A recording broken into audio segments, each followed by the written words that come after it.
Bonjour, avant de retrouver votre podcast, je voulais vous parler d'un autre podcast européen.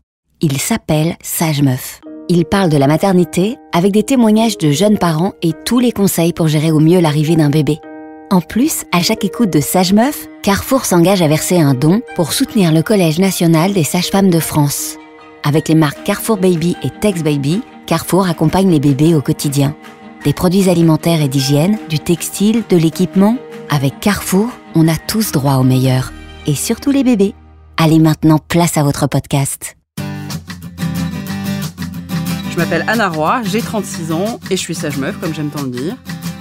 Dans ce podcast, je vous ouvre les portes de ma maison et des appartes des couples que j'accompagne en ville. Je vais vous emporter dans le tourbillon de la vie qui vient en vous racontant mon histoire, leurs histoires, sans phare et sans tabou. Lorenzo ne tète pas, sa mère est tétanisée, elle ne sait pas quoi faire. Comment est-ce que vous avez vous organisé? Vous n'aviez pas prévu tout ça?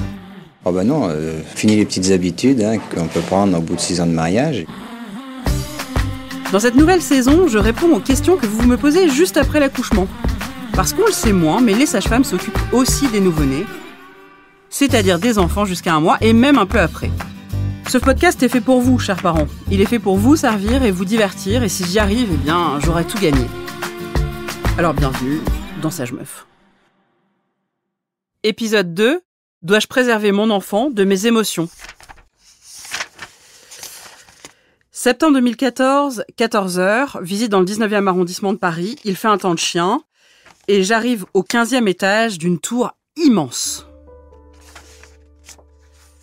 Clémentine, ma patiente, m'ouvre la porte. Elle est psychologue clinicienne dans l'un des services les plus réputés de France en pédopsychiatrie. Et elle a donné naissance à une petite fille, Rose, il y a un peu plus d'1 mois. Accouchement difficile, suite de couches tout aussi difficile. Sa cicatrice de césarienne s'est rouverte, s'est infectée, et son état nécessite des soins lourds. Je la vois tous les 2 jours, en plus d'une infirmière qui la voit, elle, tous les jours. Elle souffre aussi terriblement psychiquement. Elle est en état de stress post-traumatique. Elle a des difficultés d'alimentation et présente des symptômes dépressifs. Ce jour-là, enfin, on entrevoit le bout du tunnel. Son infection est quasiment guérie, et la cicatrisation bientôt complète. Et pourtant, je la sens beaucoup plus mal que d'habitude. Et c'est là qu'elle me dit « Tu sais Anna, le pire dans tout ce qui m'est arrivé, c'est tout ce que j'ai abîmé chez Rose. Toutes ces émotions négatives que je lui ai transmises. Tout ce lien qu'on n'a pas pu créer à cause de ma souffrance. Je sais très bien comment cela se terminera en service de pédopsychiatrie. » Il y a quelques mois, j'ai revu Rose en plein hiver dans un square. C'est une petite fille de 7 ans, fabuleuse, rieuse et espiègle. Et pas de prise en charge en pédopsychiatrie à l'horizon. Comme Clémentine, j'accompagne tous les jours de nombreuses jeunes mères. Et vous savez quel est leur point commun à toutes? Elles sont étreintes par le sentiment de culpabilité. Quoi qu'elles fassent, quelle que soit la façon dont elles se comportent, quelle que soit la façon dont elles s'occupent de leur bébé. Coupables de ne pas faire assez, coupables de ressentir ceci ou cela, coupables de ne pas protéger suffisamment leurs enfants, etc., etc. Et c'est bien pour ça que cette question revient tout le temps sur le tapis. Comment protéger mon enfant de mes émotions pour ne pas altérer son développement? Au niveau des émotions, avant d'être enceinte et avant Antoine, j'étais quelqu'un d'assez constant. Retour chez Marie et Hugo. Soit ça allait pas. Et à partir du moment où je suis tombée enceinte et ensuite les débuts avec Antoine, j'ai vraiment senti tout ce cocktail d'hormones et cette instabilité émotionnelle où c'était vraiment les montagnes russes, où je pouvais être la plus heureuse du monde et juste après pleurer. Donc ça a été assez difficile pour moi. Je me souviens parfaitement de l'état dans lequel était Marie juste après son accouchement. Elle venait de subir une césarienne vraiment difficile et elle était complètement sonnée. Elle n'arrivait même plus à monter les escaliers de leur maison et elle se sentait hyper coupable de pleurer devant Antoine. Alors je suis allée parler de ça avec Héloïse Junier. Héloïse Junier, elle est psychologue spécialiste du jeune enfant et elle a même fait son doctorat sur les émotions du bébé humain. Ok. On peut y aller ? Ouais, ok. Est-ce que les bébés perçoivent les émotions, qu'elles soient négatives ou positives, de leurs parents? Alors oui. Et dès le début de la vie, en fait, l'enfant est extrêmement sensible aux émotions du parent parce que toute la communication non verbale du parent, la gestuelle, la mimique faciale, la manière dont il a de le porter, de le toucher, de se tenir, effectivement, vont véhiculer toute une gamme d'émotions, qu'elles soient agréables, genre la joie, la sérénité, qu'elles soient désagréables, comme la peur, la colère, l'anxiété, enfin, comme on les connaît bien au quotidien, oui. Alors, pour ce qui est des émotions négatives, on a toujours la crainte que ça entrave leur développement ou que ça leur fasse du mal. Est-ce que oui ou non, des émotions négatives peuvent entraver leur développement ? Non, c'est pas aussi simple que ça. En fait, on se disait que le cerveau du bébé était très sensible au stress.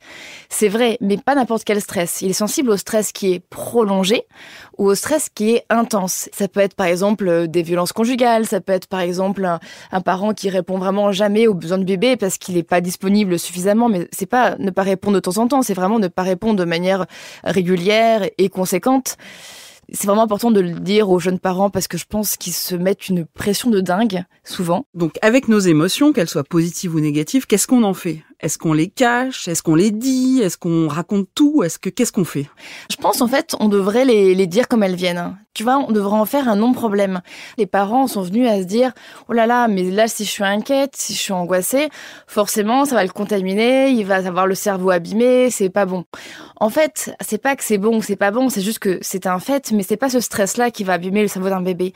Ce qui est intéressant, c'est que quand on a une émotion, nous, adultes, qu'on soit anxieux, qu'on soit en colère, le mieux, en fait, c'est de mettre des mots dessus et d'en parler librement à son bébé, comme un non-sujet, en fait. Et plus le parent parle de ses émotions à son bébé, et plus ça devient fluide dans une conversation. Et en plus on a de chances de stimuler aussi ce qu'on appelle son quotient émotionnel, et du coup, favoriser ce pan-là de son développement. Donc c'est intéressant, au contraire. Mettre des mots sur leurs émotions, c'est exactement ce qu'ont fait Marie et Hugo avec Antoine dès ses premiers jours. J'ai perdu un oncle dans les premiers jours de vie d'Antoine. Et ce que je me dis toujours, c'est qu'il faut expliquer à Antoine nos émotions. Donc moi, je suis très à l'aise de lui dire « Chérie, je pleure parce que je suis triste, parce que j'ai perdu mon oncle. » Ou « Je me suis emportée tout à l'heure parce qu'on s'est disputé avec papa. » Et finalement, de toujours mettre des mots sur les émotions pour Antoine. Et en plus, ça permet aussi de dédramatiser la situation et de se dire que c'était pas si grave. Enfin, moi, il y a quelque chose qui m'a toujours un peu gêné ou qui m'a rendu triste de se dire qu'on se disputait devant lui, parce que c'est vrai qu'on sait que les bébés, c'est des vraies éponges à émotions, et donc ils peuvent se dire que ça pourrait être de sa faute. Et moi, je me suis toujours aussi dit qu'il fallait lui expliquer, le rassurer, lui dire que ses parents, qu'on s'aimait très fort avec Marie et que c'était pas grave et que ça arrivait simplement pour qu'il se rassure et qu'il soit sûr que tout va bien. Donc, je récapitule, vos enfants captent tout. Rappelez-vous de cela, ce sont des génies de subtilité. Et comme ils comprennent tout, eh bien, il faut leur parler.